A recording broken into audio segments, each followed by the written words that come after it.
नमस्कार, बड़ी बहस मध्य प्रदेश में आप सभी का बहुत बहुत स्वागत है। मैं हूं आपके साथ सौरभ त्रिपाठी।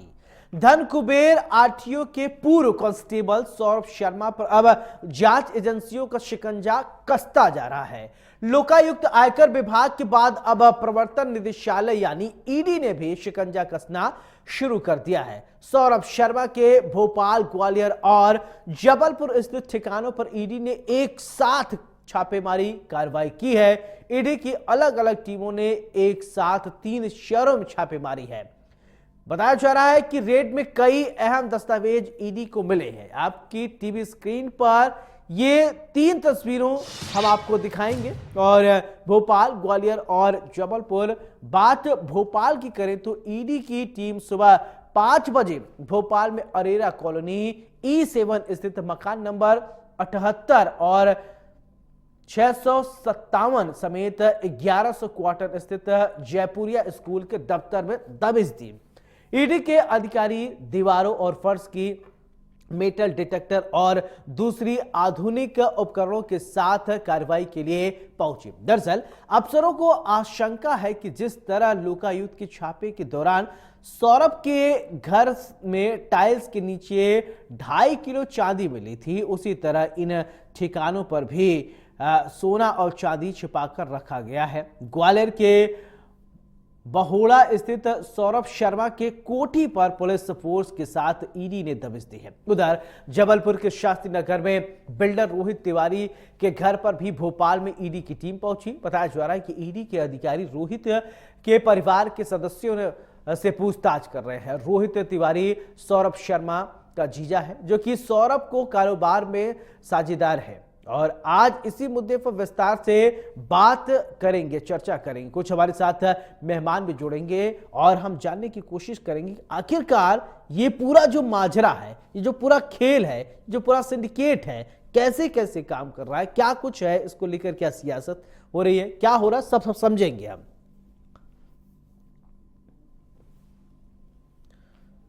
तो जांच की जा रही है आरटीओ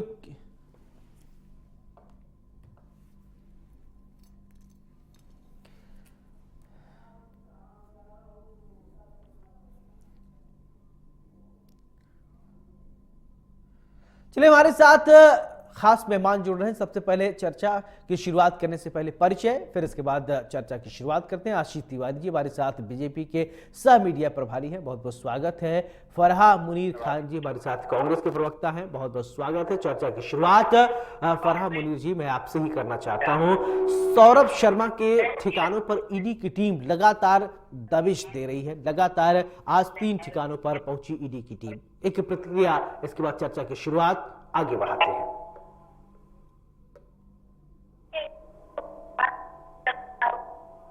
वो एक छोटी मछली है। ये कम से कम 15 से 20 हजार करोड़ के घोटाले का ये मामला है और इसमें जो बड़ी मछली है उनका नाम कब उजागर होगा। सौरभ शर्मा का नाम आ रहा है यहाँ पर, यहाँ तक कि हमारे जो भोपाल के न्यूज पेपर थे उन्होंने कुछ फिल्मी सितारों का भी बोल दिया है कि उनकी भी अवैध संपत्ति वहां पाई गई, जहां पर वो जो गाड़ी जब्त की गई जिसमें कि 54 करोड़ का सोना और 10 लाख रुपए कैश थे और साथ में 7 नोट गिनने की मशीनें भी थी और साथ में कई अफसरों का नाम भी आ रहा है और पूर्व जो हमारे सीएस है उनका नाम भी आ रहा है। तो मेरा ये सवाल है कि सौरभ शर्मा जो है वो एक छोटी मछली है और ये जो कार्रवाई का पूरा दिखाया जा रहा है, ये जो खुद को जीरो टॉलरेंस वाली सरकार ये बोलते हैं कि हम जीरो टॉलरेंस के लिए प्रतिबद्ध है, तो ये कैसे इतना एक आरक्षक है सौरभ शर्मा, कैसे इतना बड़ा घोटाला हो गया, कैसे इतने सारे सोने उसकी बात से जब्त हो जाते हैं, कैसे उसको पता चल जाता है कि ईडी की रेड पड़ने वाली है और एक दिन पहले ही वो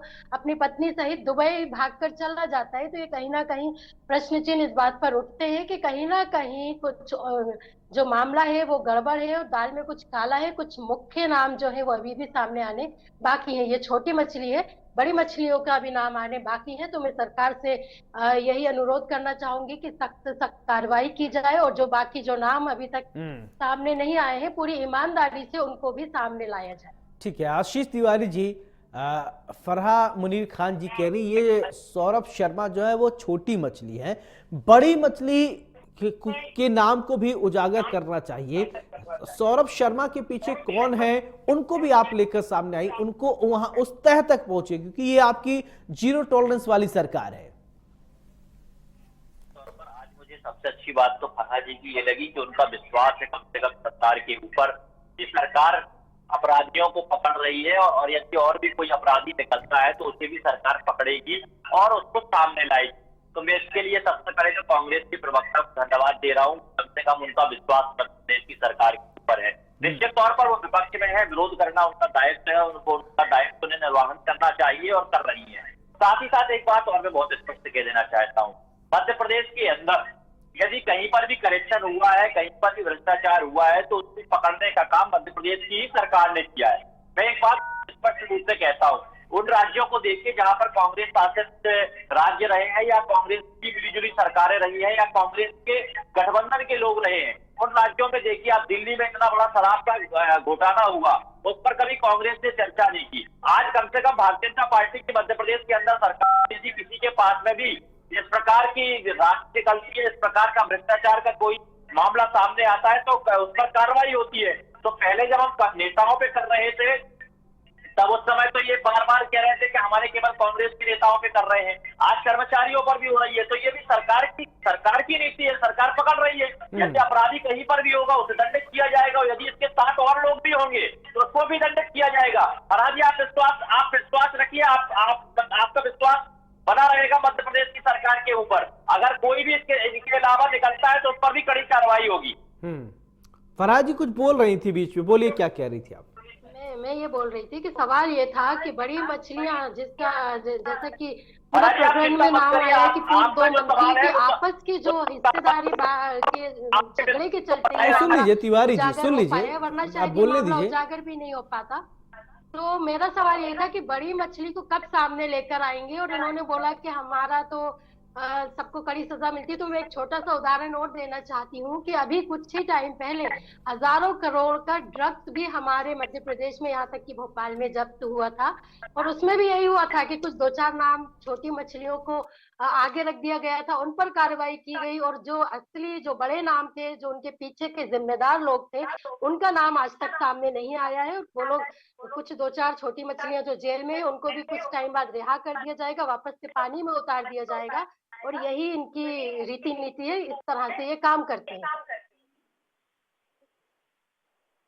आशीष जी, अब बड़ी मछली यानी जो इनके पीछे है उसको, उसकी बात फरहाद जी कर, आपने कहा ठीक है, ठीक है बोलिए। आप विश्वास रखिए, जांचें चल रही हैं, और यदि कहीं विश्वास हम तब रखे ना जब पिछले आपने करके दिखाया ड्रग्स के मामले में कौन बड़ी मछली थी, कौन बड़ा नाम था जो आप सामने लेकर आ गए। ड्रग्स के मामले में आप किसी को सामने नहीं लेकर आए हैं। पता है तो आप बताइए, सरकार कार्रवाई करेगी, सरकार छोड़ने वाली तो नहीं है, ये बात तो तय मान के चलिए आप। मध्य प्रदेश के अंदर यदि कहीं पर भी भ्रष्टाचार का आरोप किसी के ऊपर आता है, कहीं भी कोई संदिग्ध व्यक्ति दिखता है तो उस पर कार्रवाई मध्य प्रदेश की सरकार करेगी, ये बात तो तय है। साथ ही साथ आप जब बार बार कह रहे हैं कि बड़ी मछली क्या होती है, जो पकड़ा गया है उस पर कार्रवाई हो रही है, और जो यदि इसमें संलिप्त एक आरक्षक देखिए आप अच्छा फरहाद जी, आप बार बार इंगित कर रही है, आपको कुछ पता है, जानकारी है, तो अगर किसी का आपको लगता है कि ये इनका नाम भी हो सकता है, ये भी है, तो बड़ी मछली छोटी मछली ठीक है वो अलग की बात है, लेकिन आपको लगता है क्या?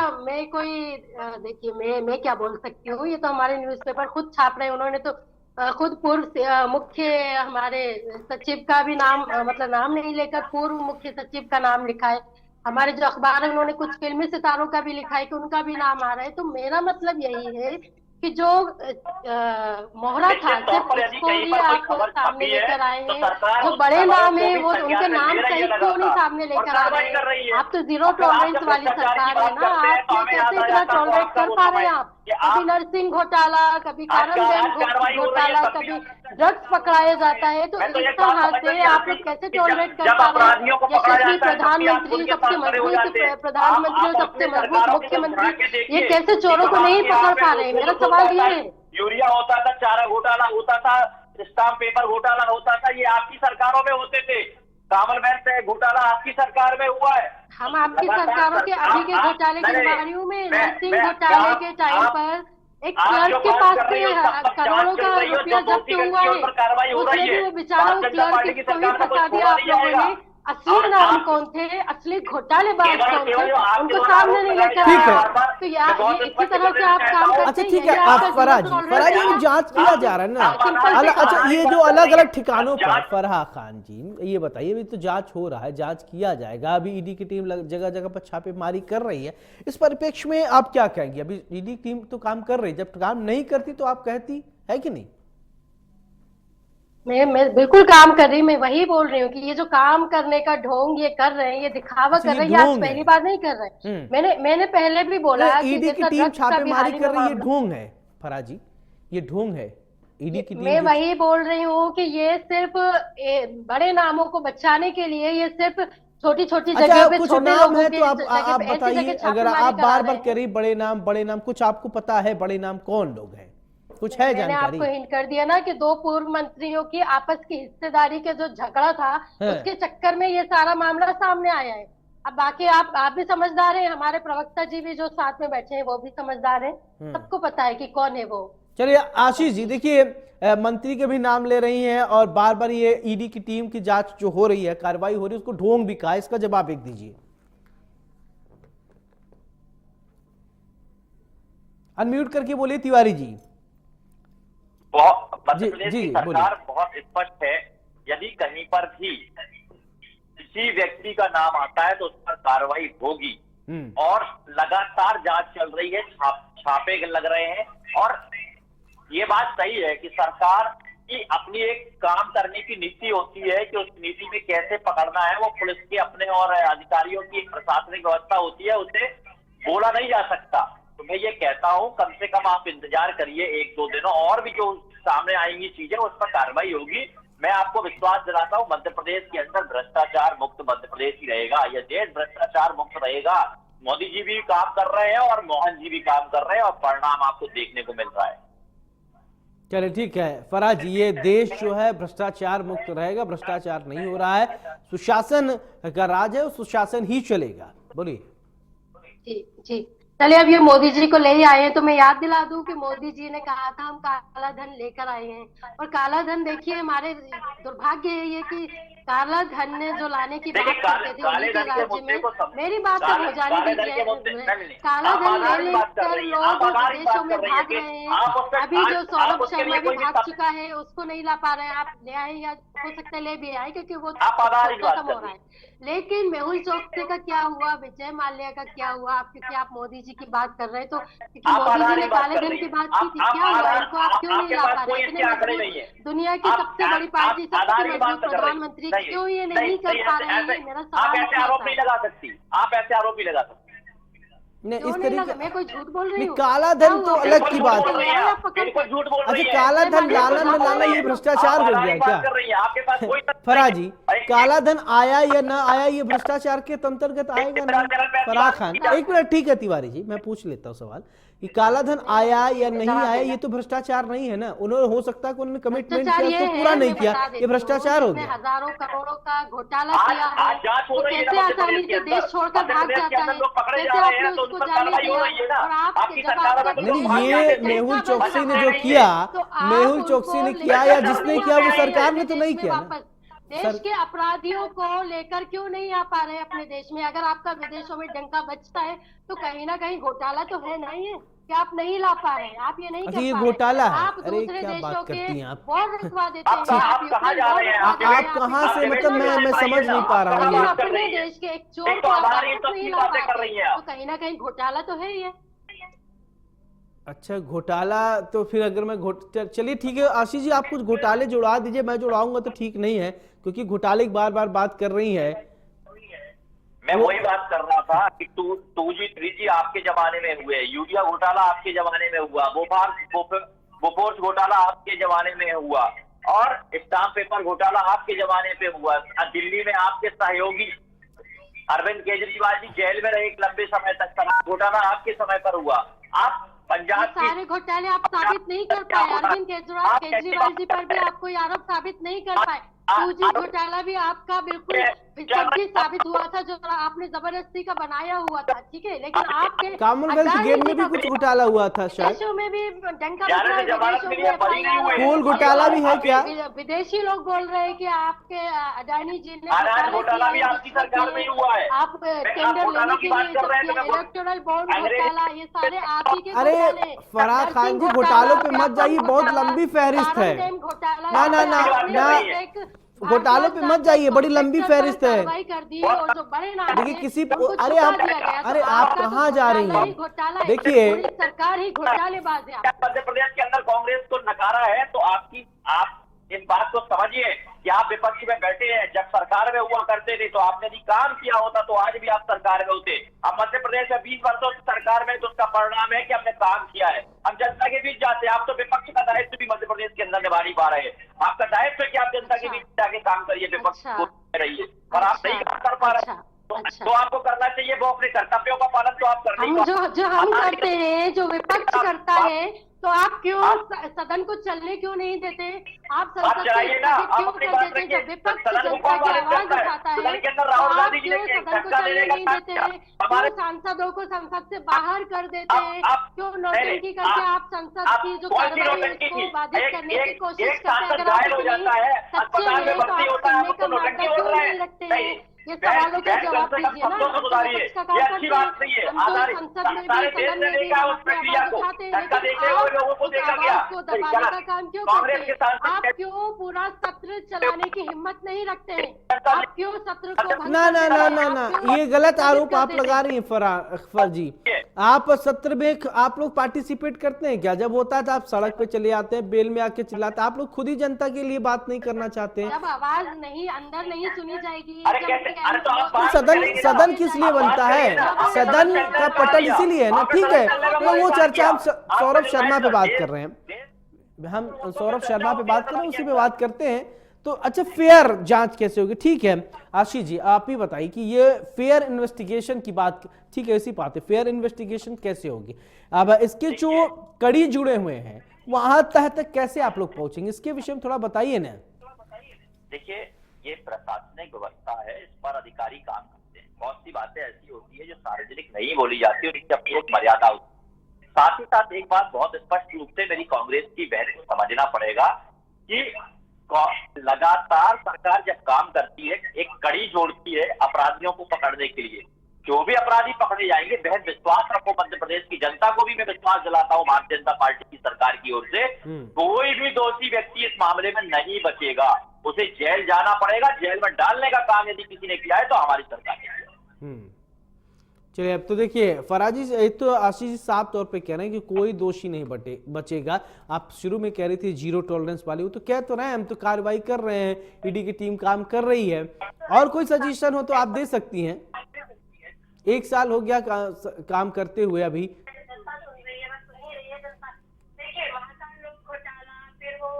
के कॉन्ट्रैक्टर्स, उन्होंने लेटर तक लिखकर बाकायदा अपने सोशल मीडिया पर सार्वजनिक किया, वो घोटाला। फिर चुनाव से पहले आप टीवी की आवाज बंद कीजिए घोटाला, व्यापम घोटाला, नर्सिंग फराजी, घोटाला, आपने टीवी की आवाज बढ़ा रखा है क्या? कड़ी हमारे पास भी है, तो ये जो कड़ियां हैं, ये कब उजागर होगा? बताइए, अगर आप दोनों में से किसी ने टीवी की आवाज बढ़ाई है, वॉल्यूम बढ़ाया है, तो प्लीज इसको कम कर लीजिए। कुछ नहीं किया, हमारी सरकार ने कुछ नहीं किया। अब तो आप ही बीच सकते, अब तो आप ही बीच सकते, अब तो सारे घोटाले, सारे घोटालों की जांच सारे घोटालेबाजों को आपको सामने लेकर आना है, तो अब क्यों नहीं कर पा रहे हैं? इसमें विपक्ष का या जनता का तो कोई दोष नहीं है। दोषी तो वही है ना जो सत्ता में बैठा, वो नहीं कर पा रहा है, ये उनकी नाकामी है। तो वो कब सारे ये जो सारे घोटाले कड़ी जो मैंने बताई, तब मेरा आपसे सिर्फ इतना सा सवाल है आशीष जी, जो भी आप सिर्फ इतना सा सवाल है कि कब इन सब घोटालों की निष्पक्ष जांच होगी, कब जो आरोपी हैं उनके नाम उजागर होंगे? मेरी बस इतनी सी, कितना और इंतजार करना है? आपने बोला ना इंतजार कीजिए, तो आप टाइम आप बता ही दीजिए कि हमें कितना और इंतजार करना है। चलिए बताइए तिवारी जी। देखिए, प्रक्रिया चल रही है, 1-2 दिन में और भी यदि कोई नाम निकलता है तो उस पर भी कार्रवाई होगी, बिल्कुल होगी। मध्य प्रदेश की सरकार पीछे हटने वाली सरकार नहीं है। ये मध्य प्रदेश में मोहन की सरकार है। परिणाम तक, अंतिम परिणाम तक पहुंचाया जाएगा उस प्रक्रिया को।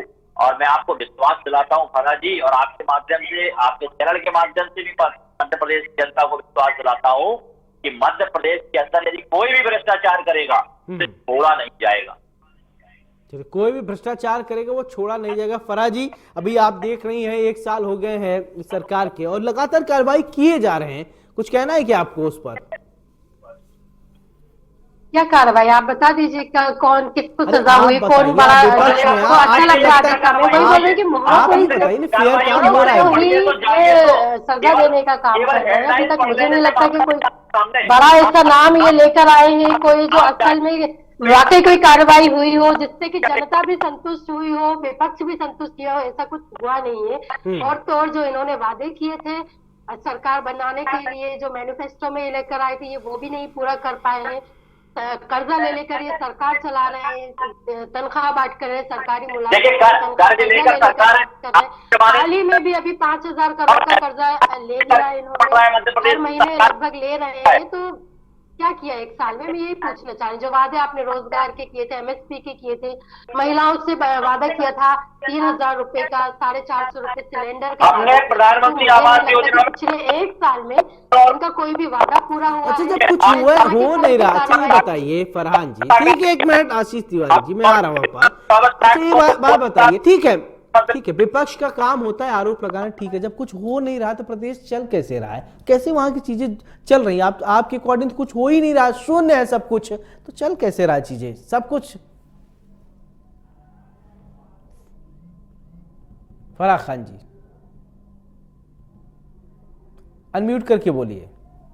है ना, मैं खुलकर ही बोल रही हूँ। मैं 5,000 करोड़ का हाल ही में फिर से कर्ज दिया गया है। हर थोड़े दिन में आप सुन लीजिए सरकार कर्ज दे रही है, और कर्ज क्योंकि उसको घुमाने के लिए एक नया ये शगुफा भी छोड़ देते हैं। अभी जो इन्होंने कर्ज लेने की बात कही तो उसमें वो जो कौन सा डैम का अभी बता रहे हैं, Betwa, can Betwa link project का नाम ले लिया है कि उसके लिए कर्ज ले रहे हैं ये। तो ये हर बार जब कर्ज लेते हैं कुछ एक नया शगुफा छोड़ देते हैं, इन्वेस्टर मीट की बात करते हैं, कभी कुछ करते हैं, धरातल पर हमें कुछ नजर नहीं आता। और केन बेतवा प्रोजेक्ट की अगर हम बात करें तो मैं आपको याद दिला दूं कि 2005 में मुलायम सिंह यादव और बाबूलाल गौर जी ने मिलकर ये प्रोजेक्ट जो है प्रस्ताव पारित किया था। लेकिन 20 साल में आपने क्या किया? अब आप फिर वही कर रहे हैं, नया अमली जामा पहनाकर फिर से फीता काटने की कोशिश कर रहे हैं, जनता को बेवकूफ बनाने की कोशिश कर रहे हैं। आपने कर्ज लिया तो उसका एक नाम दे दिया कि हम इसके लिए कर्ज ले रहे हैं। तो इस तरह से ये प्रदेश चला रहे हैं। और आशीष जी, अभी आपकी आवाज नहीं आ रही है, अभी बोलने दीजिए फराह खान जी को, फिर आपकी आप बोलिएगा, मैं आप काउंटर कीजिएगा, अभी सुन लीजिए। ठीक है फराह जी, अपनी बात कंप्लीट कीजिए जल्दी। मैंने बताया ना कि इस तरह से कर रही है कि ठीक है आपकी बात आ गई। ठीक है आशीष तिवारी जी, आप बोलिए, आप कुछ कह रहे थे, आपकी आवाज नहीं आ रही थी, ऑन एयर नहीं हो पा रही, एक करके बोलेंगे तो आवाज आएगी। चलिए आप कुछ कह रहे थे, बोलिए। देखिए, मैं बहुत स्पष्ट रूप से कह देना चाहता हूँ, जहाँ फराह जी ये बात कर रही है, हमने यदि किसी भी योजना का भूमि पूजन किया है, शिलान्यास किया है, किया है, 2005 में भी किया था, तो 20 साल में आप कुछ कर नहीं पाए। और मैं आपको बहुत स्पष्ट रूप से कर देना चाहता हूँ कि आपके जमाने में जो डैम बाकी बचे हुए थे, जो पूर्ण नहीं हुए थे, उनको भी पूरा करने का काम भारतीय जनता पार्टी सरकार ने किया। आपकी सरकारों के समय के जो पूरे काम थे उन्हें पूरा करने का काम किया। और हमने जो टाइम लिमिट थी कि हम 8 साल में पूरा करेंगे, तो कैन बेतवा लिंक परियोजना 8 वर्ष में पूरी होगी। और मैं आपको विश्वास दिलाता हूँ, कैन बेतवा लिंक परियोजना के बारे में हम बात कर रही है तो आपको शायद उस क्षेत्र को भी जानना पड़ेगा। उस क्षेत्र पता निवाड़ी जो है जब जुड़ेगी तो पूरे के लोग सिंचाई वाली है, और पर अन्य डैम भी बनने वाले हैं। तो जो व्यवस्था मध्य प्रदेश के अंदर की गई है, उस व्यवस्था में मध्य प्रदेश के साथ बुंदेलखंड के साथ मध्य प्रदेश का विकास हो रहा है। चलिए, मध्य प्रदेश का विकास हो रहा है। देखिए फराह जी, आपको विकास नहीं दिखाई दे रहा है, आशीष जी कह रहे हैं विकास की गंगा बह रही है। अब हकीकत क्या है आप ही लोग स्पष्ट कर दीजिए, फिर इसके बाद मैं फाइनल कमेंट लूंगा। देखिए, विकास के नाम पर कभी ये सड़कों की बात करते हैं, कभी ये फ्लाईओवर्स की बात करते हैं, कभी ये बात करते हैं अस्पताल की, कभी ये बात करते हैं आयुष्मान की। तो सड़कों पर देखिए, सड़कें ही ऐसी बनाते हैं 50% कमीशन वाली सड़कें कि एक बारिश भी नहीं झेल पाती है और उनको आप हाथ से ही उखाड़ सकते हैं, पूरी परत उखड़ जाती है उन ठीक सड़कों की। पुल ये बनाते हैं, वो पुल बनते बनते ठीक है, ठीक है, ठीक है, ठीक है। Ashish ji, final comment. बात करते हैं, इस तरह का इंफ्रास्ट्रक्चर ये बनाते हैं। आपकी बात आ गई फराज जी। अस्पतालों की बात करते हैं तो अस्पतालों में आप जाकर देख ठीक है, लीजिए ठीक। स्थिति क्या है। ना डॉक्टर्स अवेलेबल है, ना सही इलाज अवेलेबल है, और आयुष्मान ठीक है आशीष जी, सौरभ शर्मा को लेकर फाइनल कमेंट कीजिएगा, ठीक है, क्योंकि अभी बहुत मुद्दा इधर उधर जा रहा था। सौरभ शर्मा को लेकर फाइनल जो कमेंट। मुद्दा था, मैं बहुत स्पष्ट रूप से कहना चाहता हूँ, की जनता को विश्वास दिलाता हूँ कि यदि मामले में कोई और नाम भी आए, सरकार से छोड़ेगी नहीं। हम मध्य प्रदेश के अंदर लगातार ऐसे दोषियों को पकड़ेंगे। यदि कोई भी कार्रवाई कोई भी अपराधी पाया जाता है, उस पर कार्रवाई होगी। बिल्कुल, कोई भी अपराधियों का कार्रवाई होगी। बहुत बहुत शुक्रिया आप दोनों का, बहुत बहुत शुक्रिया हमारे साथ बड़ी बहस में जुड़ने के लिए। तो सौरभ शर्मा के ठिकानों पर अलग अलग छापेमारी की जा रही, 3 ठिकानों पर छापेमारी की जा रही है और ये जीरो टॉलरेंस वाली सरकार है। अब देखना ये होगा कि सौरभ शर्मा के तार कहां कहां से जुड़े हैं, किनके सह पर ये इतना बड़ा बड़ा काम करके बैठा है, क्योंकि बिना किसी के सह कि ये काम नहीं कर सकता। बड़ी बहस में